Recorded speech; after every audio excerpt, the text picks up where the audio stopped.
Que a paz do nosso Mestre se faça com todos. E hoje então nós vamos ver a história do coelho e do cachorro. Essa história é a história de duas famílias que moravam pertinho, eram bem vizinhas mesmo, e que as crianças de uma parte e de outro solicitaram aos seus pais para comprar um animal de estimação. Então o senhor João conversou com as crianças e comprou então um coelho lindo, muito bonito, viçoso. E o senhor Pedro então, também conversou com essas crianças e compraram um cachorro, um filhote de pastor alemão. E as crianças ficaram extremamente felizes, por ter o seu bichinho, o seu animal de estimação, aquele que elas escolheram.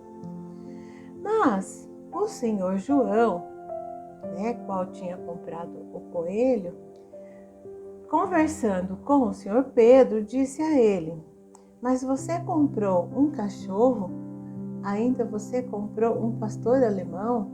Esse cachorro, ele vai comer, vai matar o nosso coelho. Aí o seu Pedro disse: não vai acontecer isso, eles vão ser muito amigos, porque o cachorrinho vai estar junto com o coelho desde bebê, desde jovenzinho, e eles vão crescer juntos e vão se tornar bastante amigos. Eu entendo de animal, fique tranquilo. E assim realmente aconteceu mesmo. Os animais foram cresceram e se tornaram bastante amigos. Horas o coelho estava lá no quintal do seu Pedro, horas o cachorro estava no quintal do seu João, e assim eles foram vivendo. Aconteceu que, numa sexta-feira à tarde, a família do seu João viajou para o litoral, assim, repentinamente. E aí, a família do seu Pedro, então, no domingo à tarde, a família do seu João viajou na sexta, e no domingo à tarde, a família do seu Pedro, tomando café, viram quando o cachorro, o pastor alemão, entrou ali na cozinha. E ele trazia na boca o coelho machucado, sujo, bem abatido. Na realidade, ele estava morto mesmo. E aí as pessoas se entreolharam o que seria aquilo, e aí seu Pedro pegou o cachorro e deu uma grande surra nele por ele ter matado o coelho. E ainda disse: o vizinho tinha razão. E o que nós vamos fazer agora? Aí a família ficou parada, se entreolharam, pensaram: como nós vamos dizer que o cachorro matou o coelho?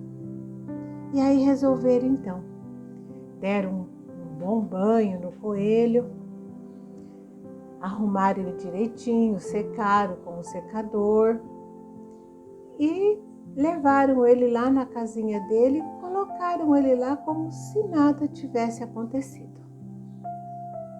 E voltaram para sua casa.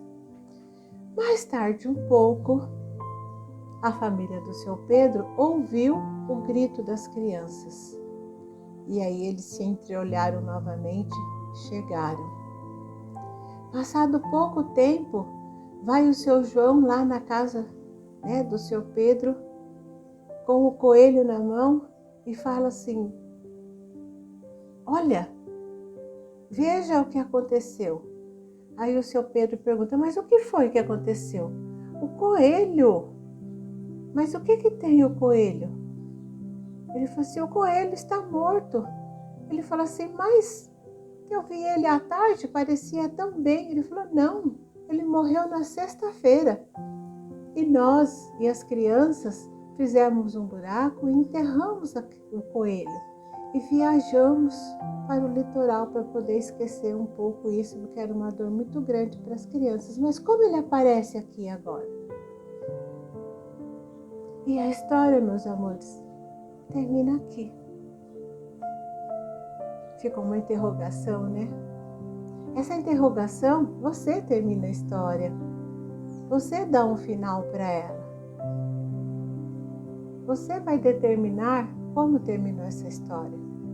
E nós vamos analisar essa conduta. E na realidade, o grande personagem dessa história é o cachorro. Porque desde a sexta-feira, quando a família viajou, o cachorro buscou o seu amigo e não achou. E ele procurou e achou seu amigo enterrado. Desenterrou, trouxe ele para o seu dono, na esperança de que o dono pudesse ressuscitá-lo. Mas na realidade, ele levou uma surra por isso. Por quê? Na realidade, o cachorro matou o coelho? Não. Ele foi tentar salvá-lo. E que conclusão nós tiramos disso tudo? Que nós, seres humanos, ainda julgamos a aparência, as coisas pela aparência e de acordo com a nossa conveniência. A família julgou que o cachorro havia matado o coelho. Porque foi a primeira impressão que eles tiveram, mas não buscaram saber, não buscaram observar, não buscaram o conhecimento. Então nós aprendemos que nós não podemos julgar as coisas pela aparência. Fazemos sempre um julgamento errado. Uma outra lição que podemos tirar dessa história é que tiramos sempre conclusões erradas e nos achamos os donos da verdade. E na realidade não somos da verdade, não somos donos da verdade em nenhum momento. E tem ainda uma terceira nota que nós podemos tirar dessa história: mentir. Será que mentir é a melhor solução? Como fica Jesus nisso tudo? O que foi que o Mestre nos veio ensinar? Ande com a verdade e ela te libertará. Não julgue pela aparência. Seja humilde. Seja sincero. Seja indulgente. Seja paciente. Então nós temos muito que aprender. E nós somos muito egoístas, principalmente quando se refere mais ainda quando é para a nossa família. Se o nosso filhinho chega em casa chorando, qual de nós pergunta para ele: o que foi que você fez para que você chegasse aqui chorando? Nós sempre perguntando: quem foi que te fez isso que eu vou lá acertar? Então nós temos que ter mais amor nas decisões, mais racionalidade também. Devemos usar a razão aliada ao amor. E nós teremos um grande caminho pela frente. E você pensa como terminou essa história. Dá um final para ela. E que Deus esteja sempre nos mostrando o caminho. Esteja sempre nos mostrando a reta que devemos seguir. Se houver curvas, que nós tenhamos a paciência, a indulgência, a tolerância, a compreensão, para que nós possamos fazê-la com dignidade e com justiça. Um grande beijo a todos. Que Deus os abençoe, hoje e sempre. Que assim seja.